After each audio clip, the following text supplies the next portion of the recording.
Hi, and welcome back. Remember when we had to use paper maps to get everywhere, and we had to use phone cards to call our friends and family back home when we were traveling internationally? Well, luckily that's no longer the case. So today I'm going to talk about some of my favorite phone apps for traveling, make life easier. If you're new here, my name's Kyria, and I've traveled to almost 60 countries over the last 25 years. And one of my favorite things to do is to talk about travel and to learn about travel from others. So leave a note in the comments and let me know, what is your favorite travel app and why? All right, let's get started. The first one I'm going to talk about is called Awardwallet. And what this is you can put in to the app all of your different loyalty programs, such as airlines and hotels and whatnot. And basically it will aggregate the points for you and give you a list of how many points you have left, when they expire. And it'll even show things like, for instance, for Marriott, I have a free hotel certificate every year. It'll show me whether or not I have a hotel certificate and what the limitations of that are. So for instance, with Marriott, it's a free night stay at a place that's 35,000 points or less. So it'll actually show that on the Awardwallet app, which is really nice. And it will tell you when the points expire, so you can use them before they expire. And take it from me, I've had points expire in the past, which is unfortunate because there are ways that you can avoid that, not only by using the points, but also you can sometimes link your account onto a different account and get points that way. Or you can buy something from their portal, or there's many different ways that you can keep your points from expiring. But if you don't know that they're about to expire, then that's harder to do. So this app will help keep track of that for you. The next one is booking.com. This is an app that is used to book places to stay, obviously, but it's kind of a nice alternative to Airbnb or some of the other hotel chain apps. Sometimes it's nice to go to a different country and stay in a little bit more local of a place, and Booking gives you the opportunity to do that. So instead of staying at a chain hotel that kind of looks the same no matter where you are, it gives you a chance to stay in a more local place that is maybe a little bit smaller and is privately owned, like more of a mom and pop place. So that's a nice feature of it. The other thing that's nice is you can book longer term stays on Booking, and sometimes I've found that you might see a long-term stay on Booking that's also on Airbnb, but on Booking it's cancelable and on Airbnb it's not. So I've actually looked at both sites and then used Booking to book my accommodation, because it's actually able to be canceled rather than the one on Airbnb, which isn't.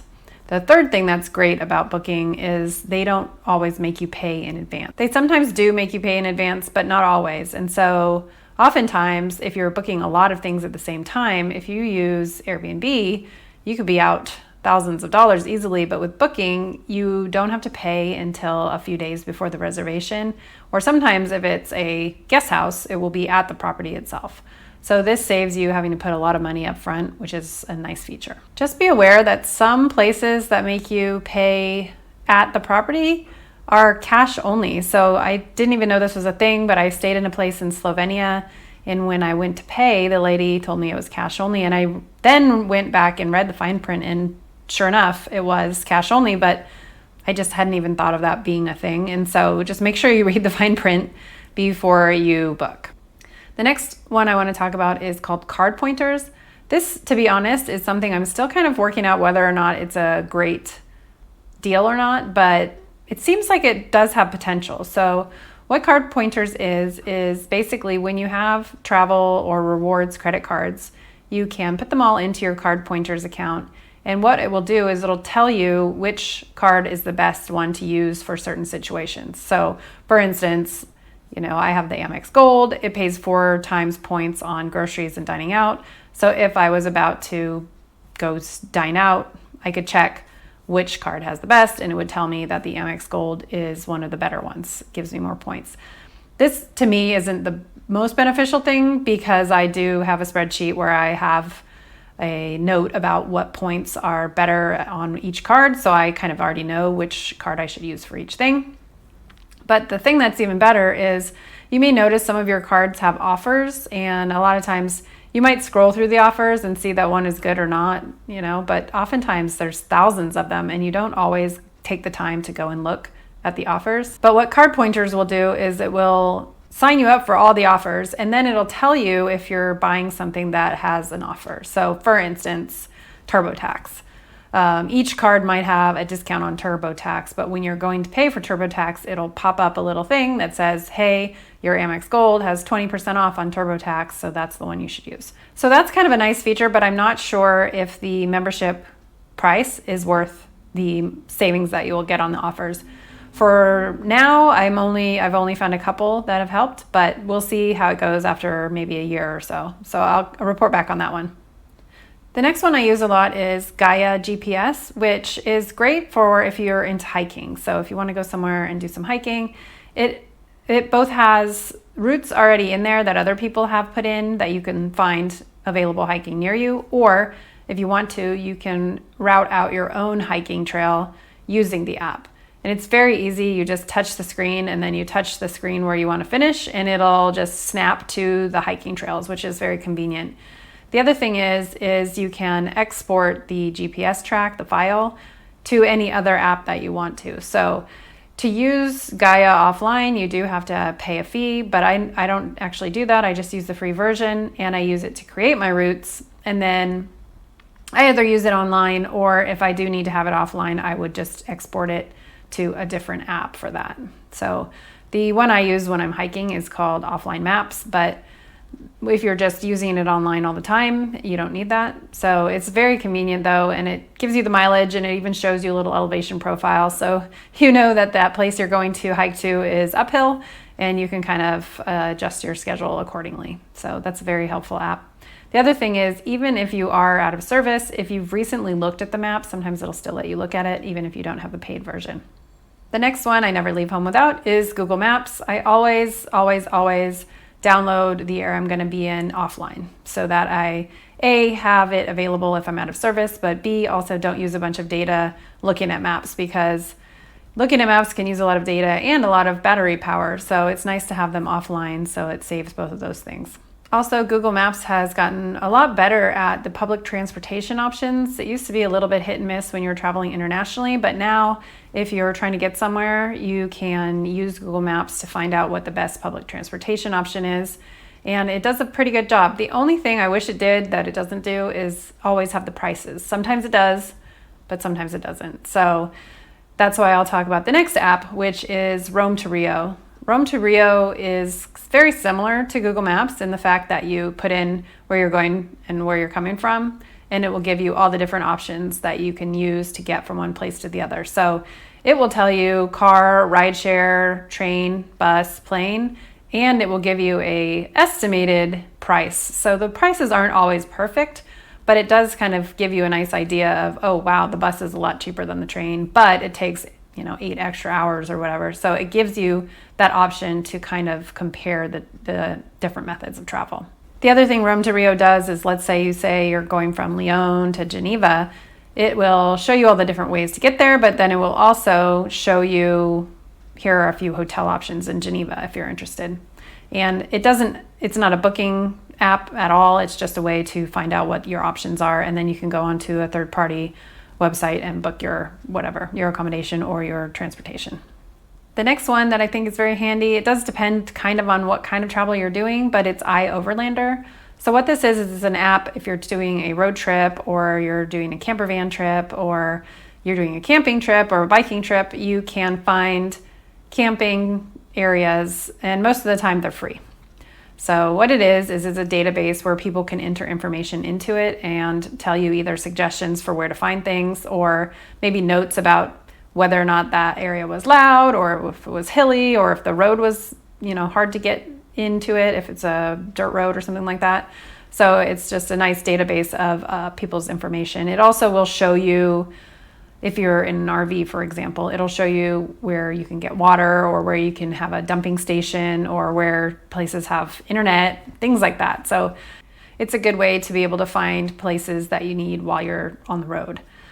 But just a caveat to this is I did a bike trip across the US last year, and I found it wasn't quite as good if you don't have a car. So if you're just on foot or on bike, in my case, a lot of times is just a pullout on the side of the road, which isn't as convenient if you're trying to pitch a tent and kind of be hidden. So it's not as good, or at least I didn't find it to be as good for stealth camping or wild camping, but it's more of a car camping, kind of dispersed camping app. The next one that I really like is called Monday.com. And you can use it on both the computer and there's an app. And what it is it's an organizational database. So what I use it for is I have a tab basically for each place that I'm going to go. And in those tabs, I can add either notes about the place or I can attach PDFs. So if I get a confirmation, I can put it into the tab so it'll be saved all in the same place.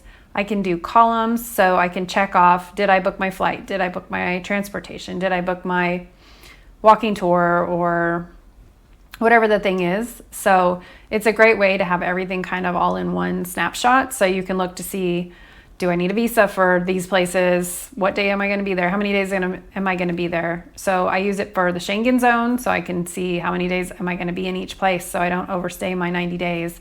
So it's a very helpful tool, and you can use it on your phone offline as well. The next app I find helpful is called Trainline, and what this is it's a great app to use if you're considering taking a train, and also it does have a bus option, so you can compare a train to the bus. But the good thing about this is, just like I said with Google Maps doesn't really have prices, Trainline will show you the prices. And from what I've found, it seems to be fairly accurate. So when I was traveling in Germany and France, basically Trainline had the same pricing as the Deutsche Bahn and the SNCF websites. So that was great. And you can also book your actual travel on Trainline if you want to, although they do charge a service fee. So it might be cheaper in the long run to just book it on the actual site for the carrier. But the nice thing about Trainline is it's in English. So if you have to go to a bunch of different websites for a bunch of different countries in a bunch of different languages, it may make sense just to use Trainline because it will be easier. The next one is kind of an obvious one, but I'm going to say it anyway. It's Google Translate. So I don't know where we would be without Google Translate. Basically, you can download any language offline that you're going to need to use, and there's multiple ways you can use it. One of my favorites is the Google Lens option, which basically means you can hold it up against anything that's in a different language and it will translate the words. So this has been helpful if you're in the grocery store and you're not exactly sure what the ingredients of something are or what it is in general, whether you're in a restaurant and you need to translate the menu because you don't have one in English, or one of my favorite ones has been in museums. Sometimes they don't always have the plaques or the historical information in English, and so you can use Google Translate to look and see what each plaque is saying. And then of course, one of the most handy things is that you can talk into it and it will translate your words into whatever language, and then the other person can talk into it and it'll translate their words back into English. So and I think people are getting used to it enough that if you get out your phone and open up Translate and hold it up to somebody's face, they're familiar with what it is, so it's not completely awkward. Another handy app is Google Travel, which essentially is the home of Google Flights. So I use Google Flights a lot to figure out where I want to go, which flights are the cheapest, and then you can click a button to be alerted to flight prices. So if I'm looking at a flight, I might put it in there 6 months in advance and have it alert me if the price goes down. So that's really nice. But in the actual app, so you can get emails sent to you, or in the actual app, you can open it up and look at all your flights and see where they are in the general scheme of things as far as are they lower or higher when you first looked at them. The next app is called Travelspend. And what this is, it's a financial database where you can put in everything that you spend and categorize it. And then at the end of the month, you can tally up your expenses in the categories that you've said. The only thing is there is a free version, which I find completely fine. It doesn't have as many features, but you can pay for a paid version and have a few more features. However, I personally still like to use Excel to calculate all my costs at the end of the month. But the great thing for me for Travelspend is that I put my cash in there and then it calculates that all for me. But I would suggest, if you're not an Excel person like I am, you could use Travelspend for all your spending, and it's a great way to see where you're at for the month and then wrap up your budget at the end of the month as well. The next app I like a lot is called Tripit, and what Tripit is it's an aggregator of all of your itineraries. So there's two ways you can use it. You can either give it access to your email and it can scrub your email and find all of your upcoming events, and it will aggregate them all into the site. I don't really like doing that. So what I do is I just can forward any emails that are booking related, and that way it'll add them onto the itinerary. And it can be anything. It could be flights, hotels, events, like if you're going to a baseball game or an opera or anything like that. And it'll put them all onto a list or a calendar so that you can look at everything and you don't really need to put it onto a calendar yourself. So it's been very convenient for me and nice way to see things all in one snapshot. And the last one is just like I was talking about at the beginning with the phone card, ways to get a hold of people. So it is WhatsApp. And of course, you've probably already heard of WhatsApp, but WhatsApp is actually really helpful because it's free, so you don't need to have any kind of data plan. Well, if you have data, it's fine, but you can also use it over Wi-Fi.